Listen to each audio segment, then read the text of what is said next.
se o Léo Pereira recolhe a perna e não toca, o jogador já iria cair. O Marquinhos já iria cair. Mas o Léo Pereira não recolhe o pé e toca. Então, pênalti. Mas como a gente dizia na várzea, pênalti roubado não entra. Não entrou. Né? Não entrou, E aí, não entrou. o Ganso redimiu-se. Você falou de calcanhar, Marinho, presta atenção, não foi exatamente de calcanhar, foi com a parte externa do pé. Ele faz um movimento de alavanca e põe o Cauã na cara do. Ali, ó. Até aí, ali, bem na hora do lance. Isso aí. Uma maravilha de jogada, redimiu-se completamente. Né? E depois dá o passe também, começa a jogada no segundo gol. É isso que o Danilo disse. Pelo primeiro tempo, o Flamengo lembrou o Flamengo do Tite, porque teve 3 chances claríssimas de gol. O Fluminense teve uma com o Cauã, chutou por cima. Né? E depois o pênalti com o Ganso. E quando o Arias entra, o Fluminense muda, né? É impressionante. Esse colombiano, né, vai deixar saudade no tricolor. O Fluminense mudou completamente. Eu achei justíssima a vitória.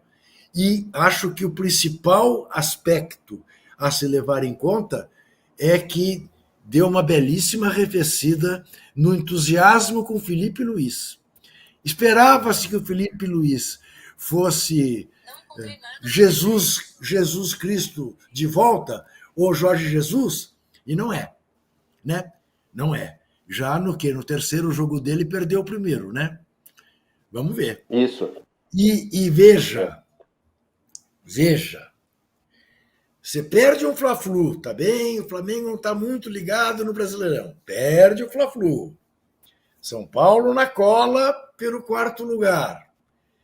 Se não voltar com a vaga na final da Copa do Brasil, senhoras e senhores, a chapa de situação correrá enorme risco de ser derrotada na eleição rubro-negra.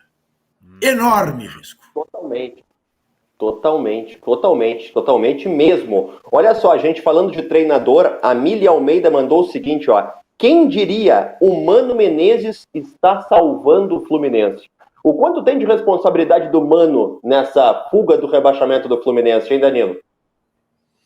Eu acho que ele, junto com a chegada do Thiago Silva também para a zaga, hoje o Thiago Silva não jogou, né? Mas a recuperação do Fluminense em relação ao que o pegou quando o Mano chegou, eu acho que tem esses 2 pontos. Ele conseguiu fazer um time minimamente mais seguro no aspecto defensivo, com o Thiago Silva, que ficou aí agora não vou me lembrar, 9, 10 jogos sem nem tomar gol o Fluminense quando o Thiago Silva estava em campo. E isso, para um time que luta contra o rebaixamento, faz muita diferença. É muito pouco para um time que foi campeão da Libertadores no ano passado e que a gente imaginava ver fazendo algo diferente esse ano, que fosse disputar ali o G6 ou que fosse chegar um pouquinho mais longe nas Copas. Agora, para o time, para o jeito que estava a equipe, o Fluminense, na zona de rebaixamento, essa ascensão sob o comando do Mano e com a chegada do Thiago Silva, para mim é uma grande ascensão, é uma recuperação boa. E lembrando, o Fluminense tem um jogo a menos contra o Atlético Paranaense, vai fazer esse jogo na terça-feira, é um jogo a menos para cada lado que tem aí, o Atlético ainda vai ter mais outro, mas é um respiro importante, e o Fluminense soube aproveitar justamente o fato de o Flamengo ter que se preocupar com a Copa do Brasil, porque em condições normais, esse jogo seria 10 vezes mais difícil. Imagina, se no primeiro tempo, com os desfalques que teve o Flamengo, o Fluminense já sofreu do jeito que sofreu, imagina se tivesse toda a tropa de choque, e ali não vou nem falar do Pedro, que já está fora de toda a temporada, estou falando só dos jogadores possíveis de você colocar em campo, como De La Cruz, que não jogou, não ficou nem no banco, a Arrascaeta, que entrou no segundo tempo, o próprio Plata, que depois entrou, enfim, jogadores que o Flamengo não colocou para começar o jogo, o Alexandro, seria muito mais difícil. Então, o Fluminense está sabendo aproveitar e agora tem que vencer esse jogo que tem a menos com o Atlético Paranaense. Aí já fica bem encaminhada a situação, pode já se preocupar muito mais em tentar ali uma vaguinha para a Sul-Americana, que é um pouco broxante, né? Mas é o que tem para esse resto de campeonato do Brasileiro do Fluminense. O Juca, aqui no chat também o Roberto Herrera Pérez falou que o Ganso jogou muito, muita classe. O Ganso mostrando futebol, Ele ainda tem lenha para queimar, Juca? A gente ainda pode esperar alguma coisa a mais do que o Ganso já mostrou nessa fase da carreira dele? E eu fico pensando assim, o Ganso é um jogador que pode sonhar com daqui a pouco reformulação da seleção brasileira, um lugarzinho para ele, ou estou enlouquecendo? Não, eu acho que para a seleção brasileira não. Eu acho que seleção brasileira, principalmente se você pensa em Copas do Mundo e tal, papá, a intensidade dos jogos não permite a intensidade que ele possa jogar. Mas, para o nível do futebol brasileiro, com a capacidade que ele tem de, em 2, 3 lances, resolver jogos, eu te diria que ele continua a ser um cara muito útil. Hoje também não jogou o jogo inteiro. E quando saiu, o Fluminense perdeu completamente a capacidade de prender a bola. O Flamengo não criou. O Fábio não fez no segundo tempo metade do que teve que fazer no primeiro. Mas ele é aquele jogador de quem você sempre espera, né, que faça uma maravilha. E ele faz. Ele é dos poucos, né, meio-campistas brasileiros que são capazes de fazer uma maravilha. Ele é capaz de fazer. Ele é capaz de fazer. Mas o tempo dele de seleção, na verdade, ele nunca teve, né? Se é uma coisa que eu não perdoo, o Marinho, e não ache você que isso seja perseguição minha aos gaúchos, é o fato do Dunga não tê-los levado, Ganso e Neymar, para aquela Copa. Não era para ser titular, não. Era para, no segundo gol da Holanda, em vez do Dunga olhar para o banco, olhar para o Jorginho, abrir os braços e dizer: não temos ninguém para pôr? E não tinha. Então, assim, pôr os dois moleques, vão lá e joguem como se estivessem na Vila Belmiro jogando pelo Santos. Se der, deu, se não der, não deu. Entendeu? Porque eles estavam no auge da irresponsabilidade e da capacidade de fazer molecagens, no bom sentido. Como o Estevão, como eventualmente o Hendrick. Ora, não estou nem aí com o tamanho da responsabilidade, vou lá me divertir. E não tiveram essa chance. Depois, paulatinamente, ele foi perdendo, né, esse elan de ser um jogador de seleção brasileira. O Leandro HBL mandou que o Ganso é o futuro 10 da seleção. Acho que para futuro é difícil pensar no Ganso mesmo, né? Só se for na seleção de sêniors. Só se o Luciano do Vale voltar, montar a seleção de sêniors, aí sim. Aí o Ganso tem lugar garantido. Titular absoluto. Falar de futuro e Ganso ao mesmo tempo é difícil. Pessoal, a nossa repórter do UOL, Luísa Sá, conversou com o goleiro Rossi e ele deu uma declaração importante sobre o jogo de domingo entre Corinthians e Flamengo, semifinal da Copa do Brasil. Vamos rodar o Rossi, por favor. Yo que somos Flamengo no da para deixar nenhuma competição de lado. A gente tem que continuar ligando no Brasileiro. Temos na semifinal o domingo pela frente e assim, falta muito ainda. Ninguém sabe o que pode acontecer pela frente, ninguém sabe do futuro, então a gente temos que seguir trabalhando, seguir melhorando para cada vez, para depois não só ficar no G4, não pensar no G4, sino pensar também na possível briga pelo título, mas falta muito ainda, a gente vai jogo a jogo, isso é o mais importante.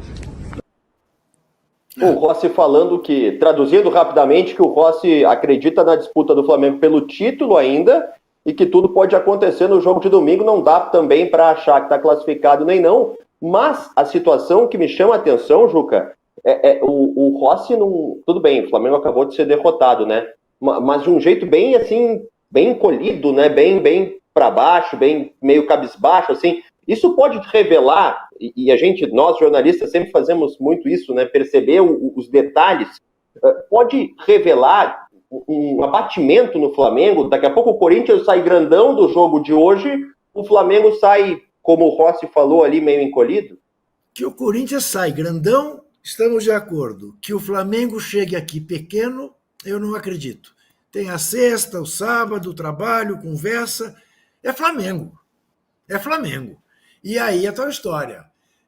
Todos eles, por mais que o discurso possa ser sabem que título do Brasileirão, esqueça. Né? Tratem de torcer para o Palmeiras para não ter botafoguense chateando a vida deles. É a mesma coisa Fortaleza. Fortaleza ontem perdeu o título, né? ao deixar o Galo com o time reserva, empatar com eles no Castelão e, além do mais, ter as expulsões que teve por absoluto descontrole emocional. Então, Fortaleza vai brigar e será, poxa, valiosíssimo você ver o Fortaleza entre os 4 primeiros. Né? Tem gosto de título, mas o Flamengo, no máximo, vai lutar por isso, pelo G4. Por título não vai mais. E tem que torcer para o Palmeiras, porque Botafogo é cri-cri. Botafoguense vai colar na orelha deles, no ombro deles, e vai chatear muito. Então, é bom esquecer a rivalidade com o Palmeiras e torcer pelo Verdão. Como eu, por exemplo. Tá? Eu não acho palmeirense um torcedor chato, entendeu? Tô nem aí. Isso vou torcer pro Botafogo, né? Lá longe. Né? Não sou paulista. Mas não acredito que o Flamengo... O Juca me derruba, né? O Juca me derruba, começa a falar e tu começa a rir aqui, vai, cara. Não acredito que o Flamengo chegue pequenininho em Itaquera. E aí, ô Danilo, faltam a nós 7 likes para 600. Então a gente vai chegar a 600 enquanto tu estiveres falando a tua opinião sobre como chega o Flamengo para esse jogo de domingo. Não, eu acho que, aproveitando a época de eleição que vivemos, quando a gente vê as notícias de como estão as pesquisas, eu acho que o Corinthians sobe 5 pontos percentuais e o Flamengo mantém a sua reta, seja lá 30, 40, o que estava antes. O que eu quero dizer com isso? O Corinthians sobe, o Corinthians chega com mais moral, mas o Flamengo não cai, não está em viés, ele está aqui, ó, tá reto, continua a mesma coisa.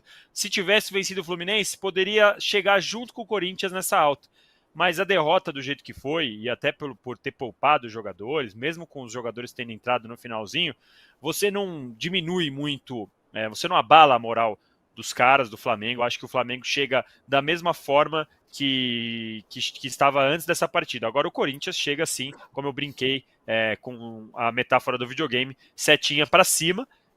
Eu acho que sigo achando que o Flamengo tem um ligeiro favoritismo pelo time melhor e pelo 1-0 que fez na ida, mas não dá para a gente se assustar se o Corinthians conseguir essa volta por cima, até lembrando como que foi o último jogo entre eles, quando o Corinthians jogou uma guerra e conseguiu vencer o Flamengo na Neoquímica Arena.